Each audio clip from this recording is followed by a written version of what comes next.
Hey, Dr. Kevin here, and we're going to be performing surgery today, so we just wanted to let you know that there's graphic content coming up.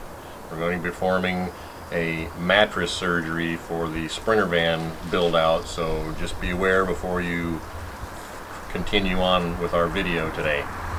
So here we have the patient, and what we have here is our bed-in-a-box memory foam bed that we purchased last week, and we took it out of the box and let it inflate itself, and it's up to where it's supposed to be. And so we slept on it a couple of nights to make sure we liked it before we decided whether we wanted to send it back or not, because what we're about to do will void all warranties, so just remember this. So what we're doing is we've got a standard queen size mattress, and that's 80 inches long and 60 inches wide, which is too big for our van. And through a lot of deliberation, a lot of thinking, we decided we didn't want to run the mattress the length of the van because it was going to take up too much space, so we're going to go across the van from one side to the other, which means this bed is too wide because the wall-to-wall side measurement is 70.5 inches inside the van. And so I'm a tall guy, I'm 6'4", and did a lot of deliberating on this about cutting this mattress down to fit across there and whether I could sleep in there comfortably or not. But here's the kicker. I'm a side sleeper, so when I'm sleeping on my side, my knees are bent, and I can sleep within the dimension of the platform that we built without any problem. In fact, I laid on it yesterday, and you're going to see it a little later, and even laying flat on my back with my head slightly at a rise like I was on pillow, because there are bump outs, which you'll see in the later on in the video, that actually give me another 4 inches.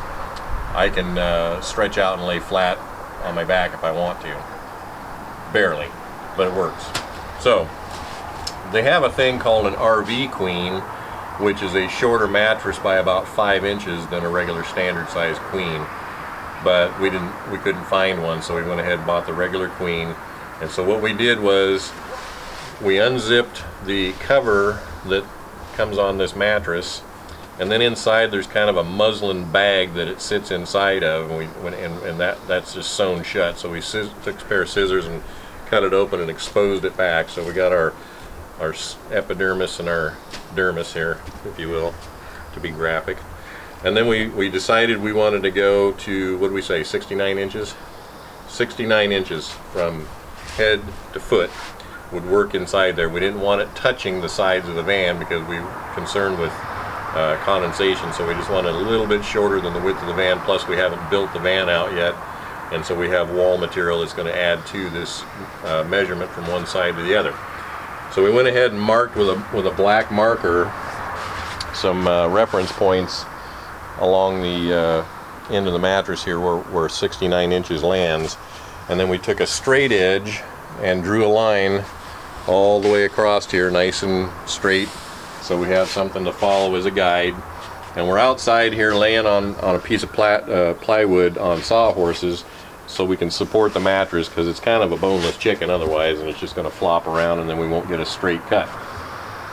A little trick I learned from watching endless numbers of videos and being in the Sprinter van and van build out forums was that somebody had cut this and used an electric knife, and they said that made a nice straight cut, and let the knife do the work. So don't try to push on it or twist it or do anything, because if you do that, you're going to have a funny, jaggedy line. So haven't done it yet, but we're going to try to cut this thing. I got my electric knife right here, and we're going to go and see if we can't cut a nice straight line down across this mark. But before we start, I think I'll show you. You can see that there's two different types of foam here. This is a memory foam, which is that's the top. The top. We got the bed upside down. This is the top that we sleep on, and then you can see how squishy that is. And then this is the body of the mattress. Is a different type, and they're bonded together. You can see they're glued together somehow. And this is a lot springier and denser, heavier, more supportive foam. And so this kind of gives you that ability to sort of sink in a little bit and take the pressure points off. And I've never slept on one before until we bought this. and it was surprisingly comfortable. And you know, I'm not a little guy, so I'm put a lot of weight on this mattress, and I had a lot of concerns about whether I was just going to kind of sink into it and really be uncomfortable, but I'm impressed, just so you know.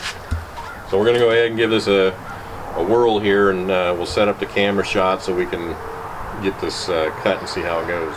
So here's the scary part. We're going to slice and dice, and I'm not sure how this is going to work because I've never done it before, but I was told to let the knife do the work and don't push, and just kind of let it go, and so we'll see what happens here. And the blade's not long enough to go through the whole thing, so it's like a little over 7 inches, and this is 10. So I'm not sure how this is going to go, but we're going to give it a shot here.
Okay, so the learning curve is very steep.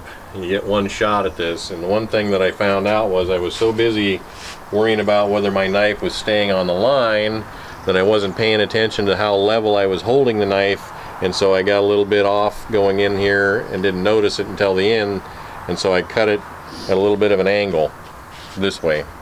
And so we flipped it over and came back across here and remeasured and cut through from this side. So we don't have a nice straight edge here, which we're going to trim up a little bit, because I think when we flip it back we're going to find this might be more material than we need.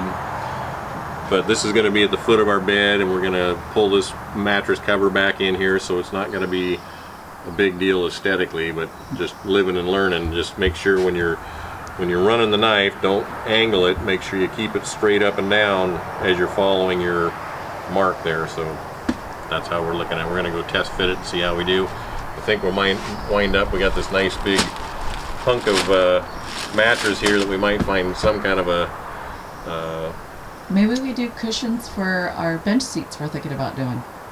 Yeah, or some kind of just a pillow kind of thing to lean up against on the bed. I don't know. We'll see what we do with it, but we'll see if we can come up with a purpose for that. And here we are. Nice and cozy up here in the top.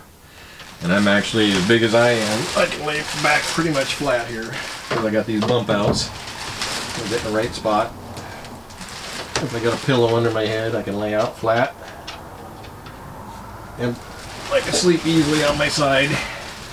That's how I normally sleep, is like this. So, it's tall. We got it tall, pretty tall up here. Gives us lots of room underneath to put things. And I just built this out of 2x3s as a frame, and then 1x3 slats, so we've got ventilation here, and you can see we got a nice big garage underneath. And this is sitting on the wheel well boxes that we built up front, and then it's got legs in the back right now, which is what we're doing as we see so far. That might change. We might have to add that up a little bit, strengthen that up a little bit, but we just obviously we don't have walls in and insulation, but we're going to go on a trip and have a little family reunion camping trip for a week. So we wanted to at least, make it functional for right now, and gives us a chance to try it out and see how we like it, and if that's the right height, and gives us enough room to store everything underneath that we want to store. All of our camping, daily living, cooking supplies. So this is kind of where it's going to be at. Insulation's on the way, and we got our blackout curtains up. Do we want to talk about blackout curtains? Let's turn around for a second and we'll kind of show you what we got going on here. So we bought these curtains. They're just blackout curtains that we bought at a big box store, and then we had them cut. A local gal here that does seamstress work, they were longer than what we needed, so we just had them cut off the bottom and re-hem them, and then they're hanging on a bungee cord. Uh-oh, we lost our lights. Here.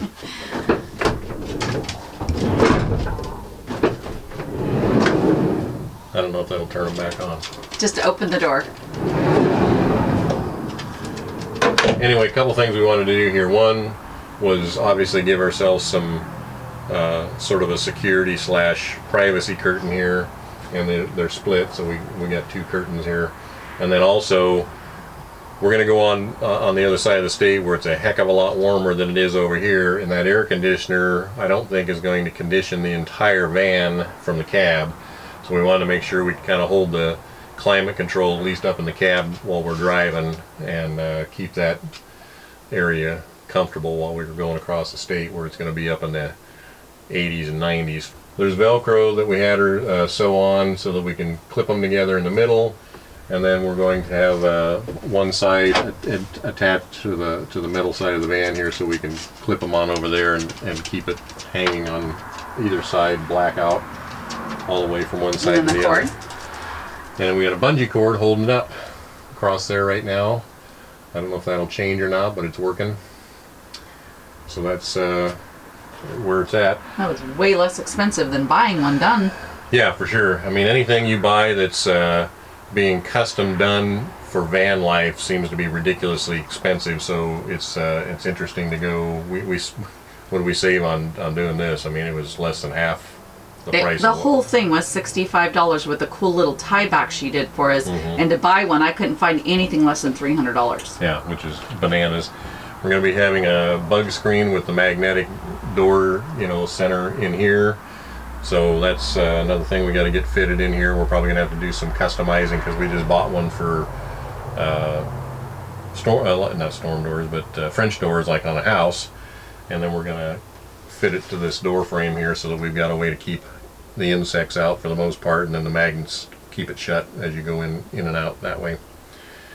So that's it. We had a drastic reduction in noise after the rattle trap got put in, and those wheel well boxes made a major difference in what it sounded like inside here. It really took a lot of the reverberation out. I mean, it's just kind of hush in here now compared to what it was. So that's awesome.